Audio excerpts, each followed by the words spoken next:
Well, hey there, everyone. It's me, Esther. Today, I want to answer a question that I received through Instagram, and that was, Esther, how do I know what spirit, what energy is inside of me? We're going to have a really nice discussion about your soul. I call it the soul essence, your spirit.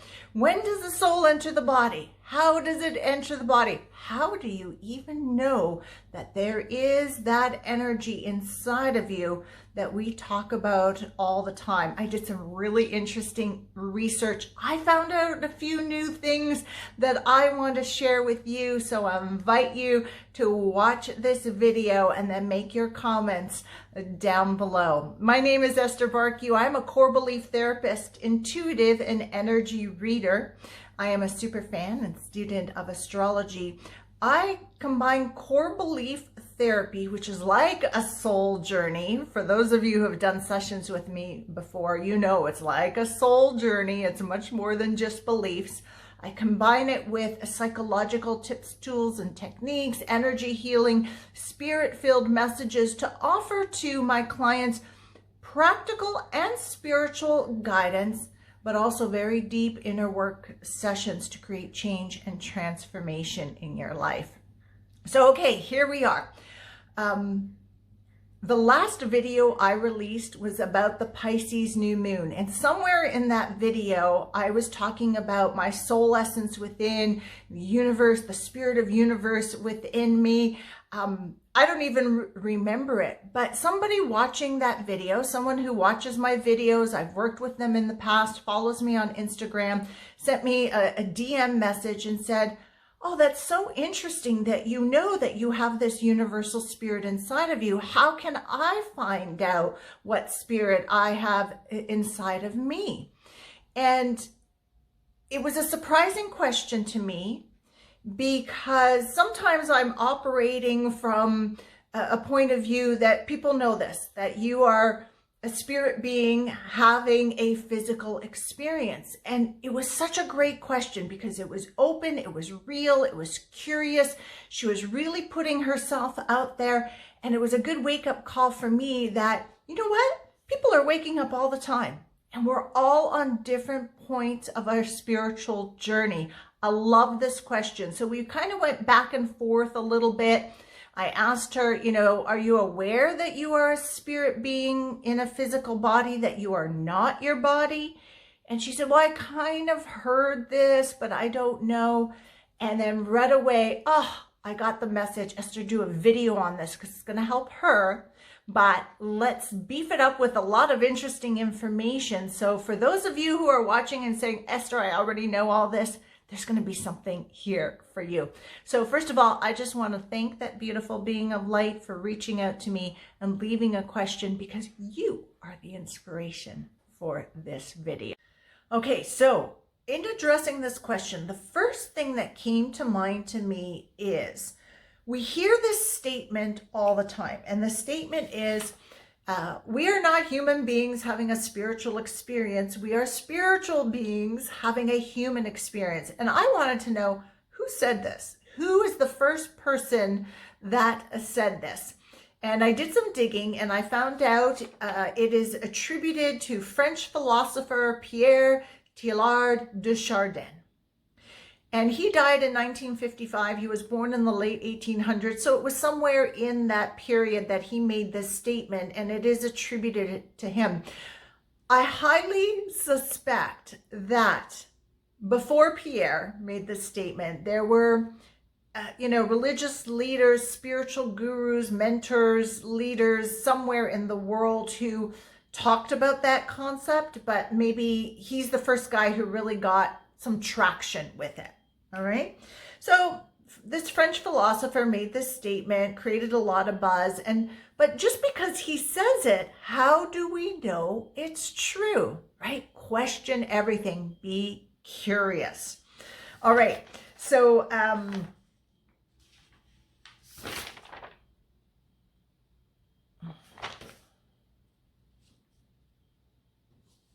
all right. So I have to share with you right now that I believe this statement to be true. right? And it really comes from a gut instinct, a knowing,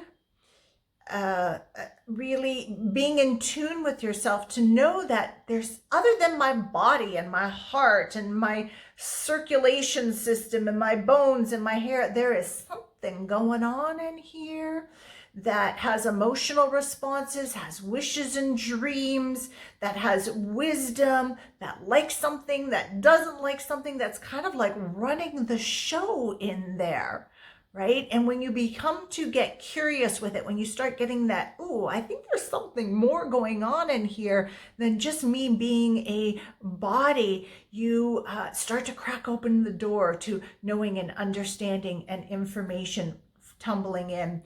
And I believe that knowing that we are a spirit being and we have a soul living in a physical body, this is just our home, that's all it is. It's like your car, it's your vehicle, it's your house, is fundamental and foundational, not just for a spiritual journey, but for life journey, right? We came into this life experience, to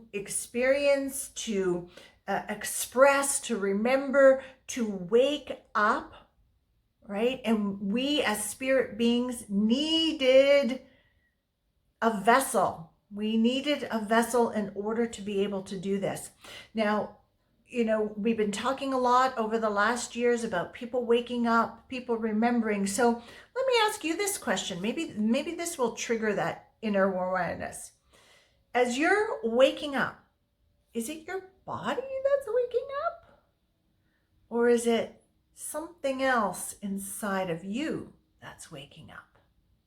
Okay, I asked that question to someone recently, and that was a ding, ding, ding for them, because they knew it wasn't the body waking up. There is something else going on inside that's waking up. So you can ask yourself that question. Many people, so some people think they're their body. Many people, and we're going to talk about that in a moment, but a lot of people think they're their brain. So when I'm doing private sessions with people, quite often, I'll say, well, who are you? Well, I'm your brain. Now, these are the people who are really intellectual, and they're always thinking and very cerebral, and they're always up in their head. And because they think that they're in their brain, they're always studying and researching, and they have to be smart, and they've got to be perfect, and they've got to be successful, because that means their brain is great, and they are their brain, so they are great. Okay, see how that connection happens. And of course, through the sessions, because I'm there not only to look at core beliefs, but it really is a soul journey of really reconnecting with who you truly be. At some point, they wake up and they understand, I'm not my brain. And they understand, I'm not my body, that I am a soul and spirit connected. And it's quite shocking to them.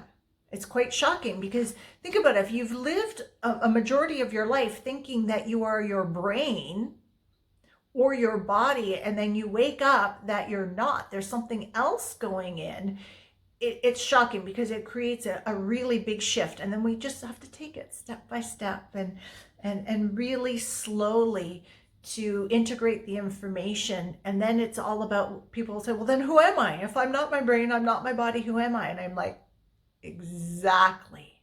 And that's the journey of life, discovering who you are. And it's fun. It doesn't have to be arduous or taxing. It is fun to discover who you are, what you like, what you love, what your dreams are, what your wishes are, what's truly you and not outside influence. Now, for the longest time, I'm going to share with you a little bit of a personal story from me. I believed I was my body. Okay. No one growing up, nobody told me I was a soul, I was a spirit, I was an energy living in a body. Okay. My family didn't talk like that. I believed I was my body. And the standard of perfection of body I held myself to was movie stars, models, magazines. And because I did not have a body like that, all right, I was very insecure. I did not love myself. I was very critical. I was very judgmental. Because could you imagine if you believe you're your body and you held a standard of, I have to look like this, right? For people to like me and to love me and to be successful. And I didn't have that kind of body. Whoa, that will just take you back. And I felt not worthy and not good enough. And that really was a very important piece in my eating disorders and addictions and binging and starvation and bulimia and all of that. And I would beat my body, like, body, why are you like this? Why are you doing this to me, body? Now, eventually I did have an awakening of that I was not my body. I got little snippets along the way, but my really great awakening was, in 2004 when I talk about it all the time, when I was lying on my chiropractor's table and he said, why are you so hard on yourself all the time? He did some muscle testing and it revealed that not only did I not like myself, I didn't even love myself, and that threw me into a tailspin. But it was the crisis of consciousness, because I was starting to wake up in consciousness, that led me to understand that what we believe is what we create, and our thoughts become things. And it started that journey for me to self-love and self-appreciate, and that the body is different. I'm different than the body. It's just my vehicle. And it was the whole thing. And my journey since then has really been about getting to know who I truly am and loving me and appreciating me and knowing that I'm worthy, and also taking as good care as I can of my home. So I had this awakening later on in life. You may have had it early in life. I'm going to tell you, I have a person that I know quite well. They're a senior now, but when they were in about their mid 60s, because they're in their 80s now, I remember sitting and having a conversation with them. I could see very clearly that they thought that they were their body, obsessed with the body. Life is terrible if the body is not good. Okay. And this was something that they had been dragging with them their whole entire life. Here they are in their mid 60s, still doing this. And I remember looking at them and saying, are you aware that you're not your body? That's not who you really are. And they were stunned. And they looked at me like big eyes and mouth gaping open, and didn't say anything, and changed the subject and went on. And there was an awareness, but not enough of a curiosity to say, Esther, tell me more. Let's talk about this. And honestly, I'm not even quite sure if they understand now. I think they're in their 80s. If they are more than their body, I certainly hope that they do. But you can be at any age to wake up to this. So if you're a mom and you've got kids, maybe introduce them now that, they're more than their body. They're not just their brain. They're not just their body. These are essential, of course, but that they are a soul, that they are a spirit inside of their body, right? So they don't have to be like me or my senior friend and wake up to this information way down the road, okay? So what I suggest to everybody is to get quiet, to meditate, to turn within and ask inside, who inside of me is running this show? If I'm not my body, who am I? Who inside of me has these wishes and these dreams and loves chocolate ice cream over vanilla? And who inside of me gives me these wisdoms and these nudges and these prompts? Who is looking out my eyes? Who is looking out, hearing out of my ears? Who wants to reach and touch that because, ooh, it feels so nice and so soft? And just by simply asking these questions, again, you open the door. You open the door for information, for a revealing. You open the door to begin to communicate with the soul, the spirit essence inside of you. All right. So always ask that question. Who inside of me? Who is inside of me? Beside my heart and my organs and my blood and my bones, what is going on inside of me? And the answers will come. They may come immediately. They may unfold over the next days or weeks ahead, but they will come. I promise you that. I promise you that. All right.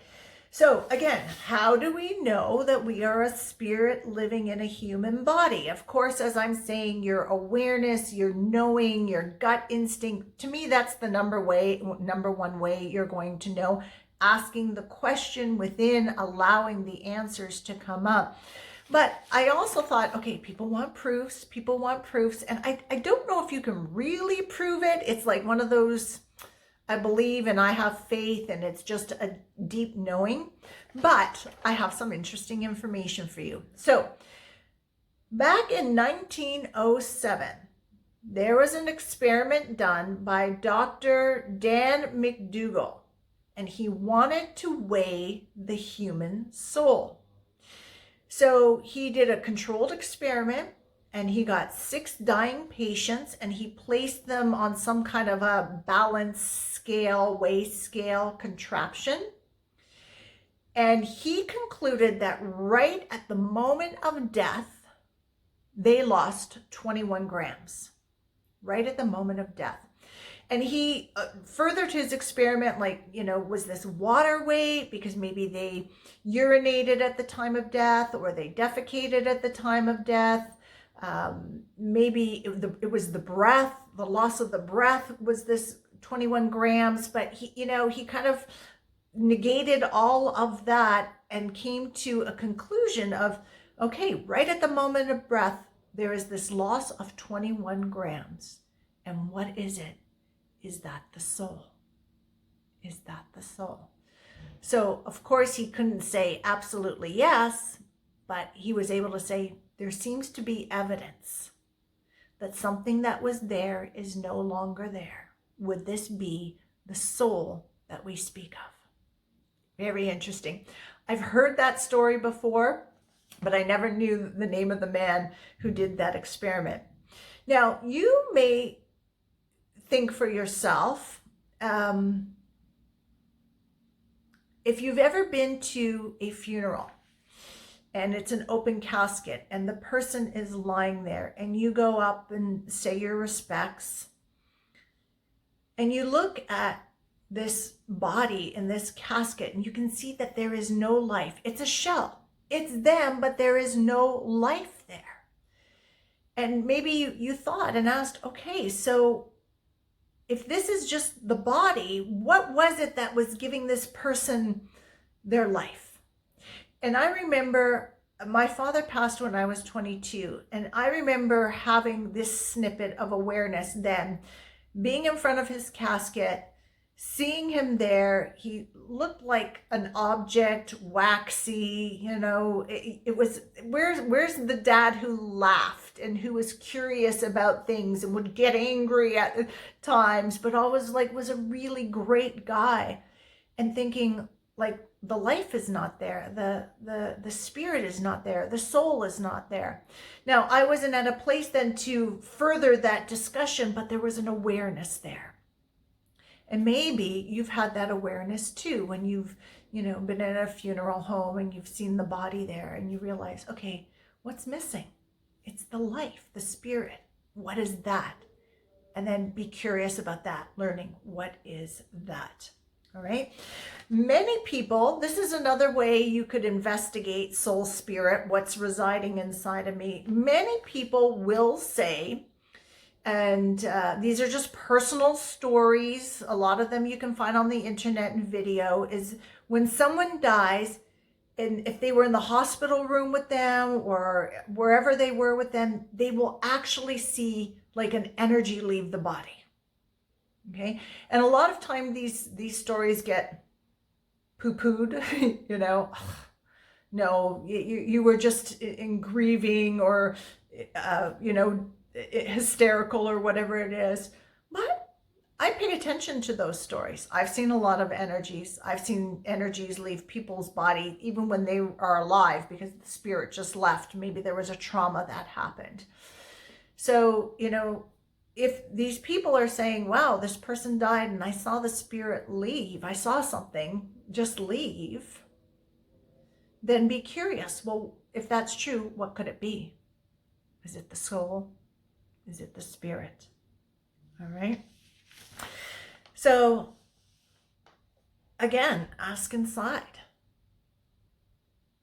Am I a body only, or is there something more going on inside of me?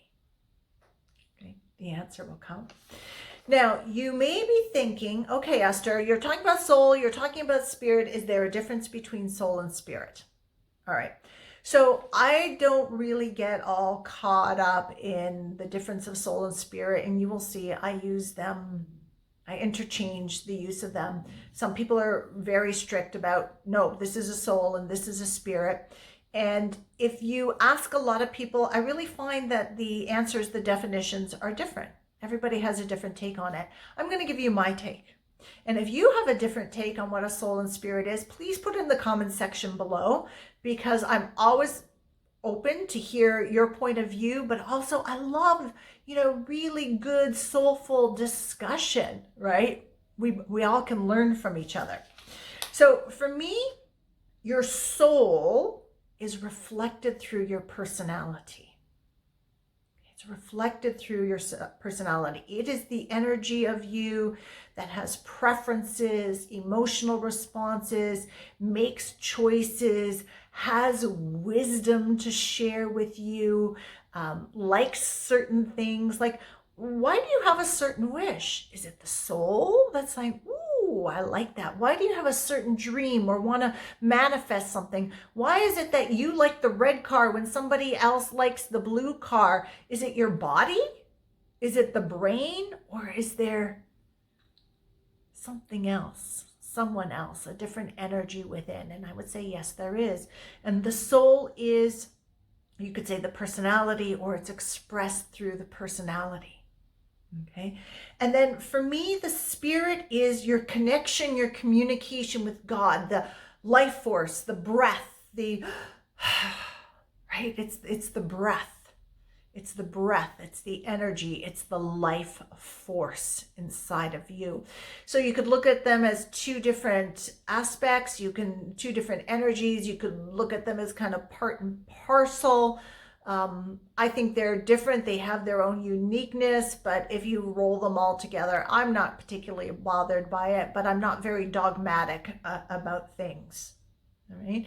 So turn within and ask, my spirit, my soul, that sense there's something inside of me. Please, please show yourself to me. I'd like to know you, and it will happen. All right.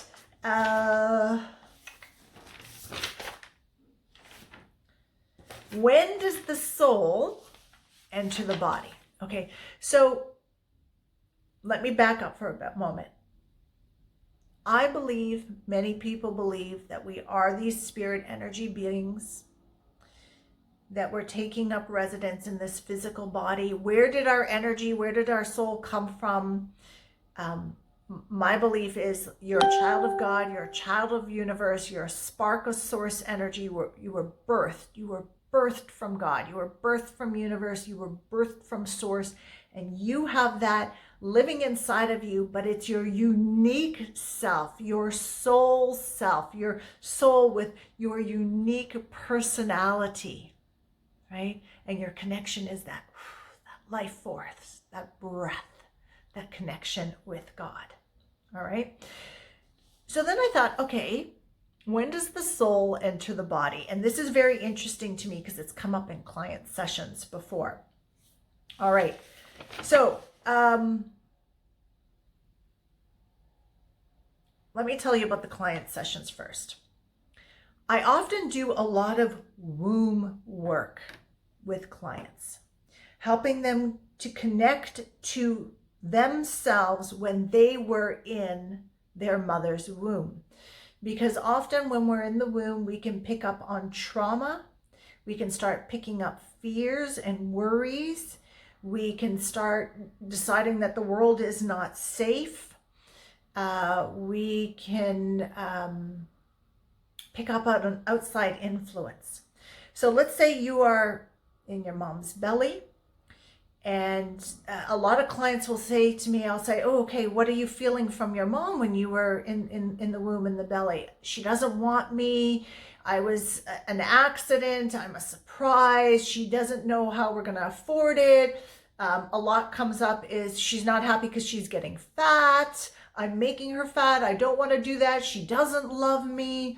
Mom is anxious. There's somebody else there who's also anxious. Is it dad? Yes, I'm picking up on dad's anxiousness. I'm feeling it. What are you doing in the womb? Oh, I'm cringing. I'm trying to be small. She doesn't want me. I don't want to be here. And we have to unravel that from the space of the womb. Okay, maybe mom is like, oh, I love this. My baby is coming and rubbing her belly and it's wonderful. But during the pregnancy, something traumatic happens. She's in an accident. She's rushed to the hospital. There's a fire. There's some incident, some kind of arguing. And she experiences all of this. And you in the womb also experience that. Right? And maybe that's what you're holding on to. And you come to me at 30, 40, 50 years old and say, okay, we need to clear this. We need to clear this now. All right. So I do a lot of womb work with people. And often when I'm doing this, sometimes it comes up naturally. Sometimes somebody asks me specifically for it. But sometimes, not all the time, I will ask, okay, you as soul, at what point did you enter into that body, the fetus, the embryo? And nobody has ever said, I entered right at the point of conception. Nobody. Okay. Most people say, I came into the body at 6 months, 7 months, 9 months. A lot of people will say, oh, I just swept in at the last minute. It's like, oh, I can see I swept into the body. Here I am. And at the same time, oh, they're out through the birth canal and I'm born. Welcome to planet Earth. Most people, it's like, I think that's like the 6th, 7th, 8th month was the information that they were channeling for themselves, and was very interesting to see. So here's something else that I wanted to look at. And what I found was that there is a spiritual guide. He's a meditation leader, quite famous in India. His name is Kamlesh Patel. People know him as Daji. And he says, okay, first of all, how does the soul enter the body? And he says the soul enters through the Brahmarandhara. And that's that point, you know, that ridge, that little indent in the back of your head. He says that's where the soul enters the body. And that word Brahmarandhara means passage, passageway. Okay. And he says that the soul enters at 3 months in vitro. Okay, so that's his teaching. Now, there's also another beautiful Indian spiritual teacher, and many of you may know him, Sadhguru, yes. And he also says, yes, that's exactly the place that your soul enters and leaves at transition.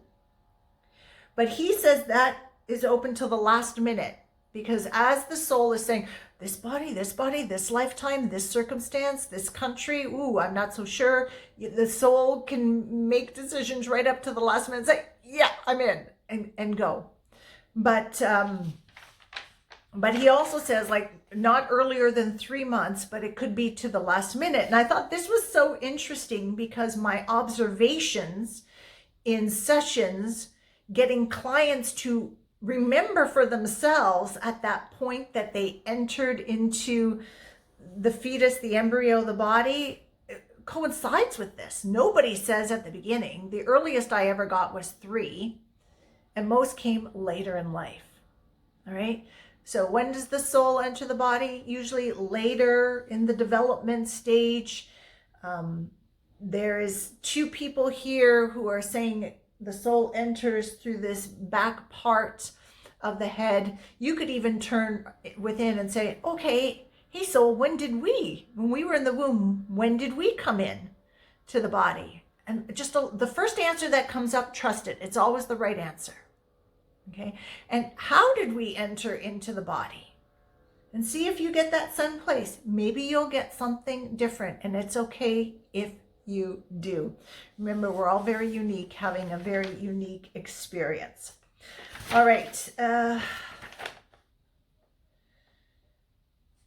think I have... Oh, where does the soul reside? So now that the soul is in your body, where does the soul reside? Well, some people say the heart is the seat of the soul, right? But you've also heard the pineal gland is the seat of the soul. So I kind of tuned in and I asked my soul, I asked my higher self, I asked universe, okay, what's the answer here? And the information I got is, yes, there's a seat. But just like how the king does not always sit on his throne all the time, the king moves around, your soul moves around and integrates in your chakra system. It flows through your body. It moves through your auric field. Don't get caught up. Is the seat here or here? Likely it's in both places. You know, if you're talking about your soul and you find your hand is on your chest, people say, oh, my soul, right? Then that's just very intuitive for you. For other people, when they're opening up their third eye and their brown chakra, they just really feel like that's where the wisdom is. That's where the understanding is. It's okay. It's okay. For me, again, I don't get caught up in these things because I know my soul is in my body, and it's integrated through my energy circuits, the chakras, and it's having a beautiful experience. It's a beautiful experience. So this is the information that I wanted to share with you based on that question. How do we know that we are a spirit living in a human body? Because I guess you can say there's no, here's the fact and it's undisputable. This is really an understanding, a knowing, a gut instinct, a connection that you feel. There's been some interesting studies around it. I shared with you some perspectives that people have, and now you decide for yourself. You decide for yourself. And I look forward to hear what you've come up with. Maybe you have some additional information. Over the years, I have done a lot of soul essence work with people, right? Sometimes I've done soul alignment or know your true self or know your soul signature classes as part of a program or on their own. Many of you may have those MP3 recordings in your spiritual library. So maybe this is a good time to pull it out and go through it again, because we've created some conscious awareness here. If you're interested, the last time I did a soul alignment class was, I think, about a year ago, but the MP3 recording of it, it's a 2-hour energy process guided meditation for you to understand and learn and connect. It's on my website, whispersfromthesoul.com. I'll actually put a link below. You can check it out, see if that is something that interests you. And if you're thinking, oh, Esther, you know, I'd like you to guide me through a connection with my soul. I want you to guide me through a connection with my higher self. This womb work sounds really interesting, because I know I picked up on a lot of stuff when I was in the womb, and I just don't know what to do with it. Then, you know, we can do some private sessions together. I have been running a special on my private sessions. I offer a 3-session package, and because this is the 16th anniversary of my being in business, helping people to wake up and live great lives, the lives that they want, I've been running this special since the fall, and actually I'm going to wrap that up. So today is the 10th. We're going to wrap it up on the 17th. And then the price is going to go back to the regular price. So you may want to investigate that, get in on it now. If you have any questions about personal sessions with me, please, of course, email me is the best, and reach out. I'd be more than happy to answer those questions. I have had a few people who have bought this special offer, like 2 or 3 packages, because they want to do one session a month and clear a lot of things. So, just know, if you think like, yeah, I'd like to do one session a month for the next six months, consider that. When you buy that 3-session package, you have 6 months to use it. Why do I say 6 months? Because ideally the therapy that I do is that we do a session every 3 to 4 weeks apart to build on the change that we have created, but allow for enough time in between to integrate the change, for you to have life experiences to see what's going on. So again, I'll put a link below to my private sessions. You can check that out as well. So again, thank you to that beautiful being who asked a question. I had so much fun finding additional information and sharing this with you. You can ask me questions anytime, and who knows, it might be the topic of the next video. All right, everybody, ciao for now. Have a beautiful day.